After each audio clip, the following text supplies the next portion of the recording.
Today's question is about living consciously. It's if you remain calm in all situations, aren't you being insensitive to what's happening around you? So if you remain calm in all situations, aren't you being insensitive to what's happening around you? So as you come into more clear contact, as you realize more essentially what you are, and realize that this presence that you can feel in quiet, this living awareness that you can feel in quiet is what you are, is who you are. You realize that ground of being that you are, which is peaceful and in a sense calm, it's ever present, and that gives it a certain calm because of its constancy. It's always there. You realize that that's always going to be there, and that it's just the basis of things. It's just the basis of what you are. So there's always an awareness in the background. There's always a sense of that peace, that openness, that ease, that life that you feel is what you are. And because it's what you are, it's not going anywhere. So that does bring a dimension of calm, a dimension of ease into your life,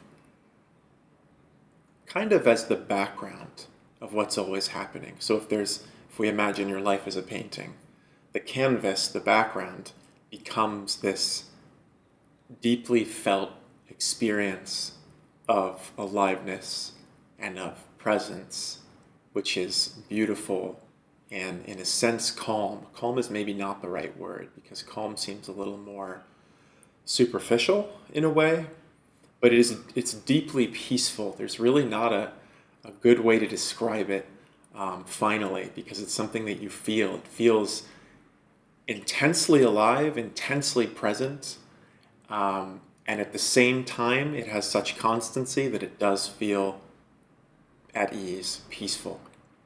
It's almost a paradoxical experience, because it's so vibrant and so intense, but it's also constant and sort of tranquil. So that is there always, and that does bring calm into your life. At the same time, you still exist as a human being. You still have a physical body. You still have emotions. You still think. You still relate to other people. You still have empathy. I would say more so for what you see around you. You still observe suffering and recognize that the experience of suffering for another is absolutely real, in the sense that it is what they're experiencing. So you may know that this dimension of transcendent, it is truly the right word, transcendent, but it can be thrown around easily. This dimension of transcendent peace is there behind everything. So any person could find this transcendent peace in themselves. If they look within and come to it, it's there. You know that to be the case. So in that sense, you know suffering to be a temporary state. At the same time, you know that the suffering that people are experiencing and the difficulty that you see around you, as long as it's being experienced, is really happening. And that's really difficult. So just because you can feel this ease and calm does not make you indifferent to what's happening around you. On the contrary, the ease and the vibrancy that you feel makes you more intimately aware of where other people are missing that, where they're not feeling that, and how difficult it is to not be in touch with that. You also may still behave in ways that are human. You're still a human being. So you can feel this deep peace, but it's not so important to behave in a calm way, to act like you are always calm. You may be passionate, you may be fiery, you may express something to somebody to try to get a point through, not a mental point, not to try to convince somebody, but sometimes to spark that awareness in another person. So it's not, we have a lot of ideas of what a spiritual person is, and a lot of them are kind of cut out images of peace and tranquility.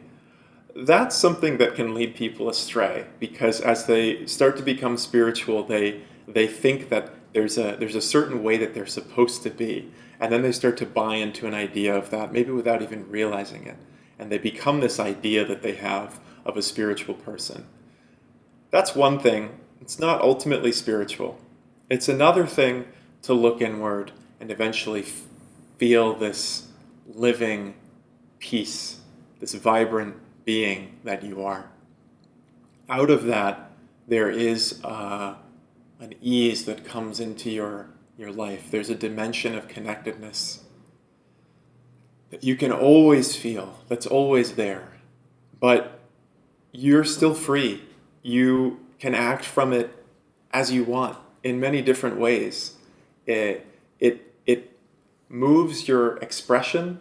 You are it, so you feel moved by it, but you may not always act with what would be perceived as a calm indifference. And if you are behaving in that constant calm that you have perhaps bought into mentally, there is an indifference there. You are refusing to allow your genuine experience because you're holding on to an idea of what spirituality is. So as you come into a genuine experience of an aliveness and peace that is what you are, although that's always there, on a relative level, you still see very clearly what's happening around you and can choose to interact with that in many different ways. And a conscious experience of the world is, in that sense, anything but indifferent, because you feel deeply the potential, the awakeness, the aliveness behind all things, and are naturally moved to awaken that in others, and in that sense, on the deepest level, alleviate suffering around you.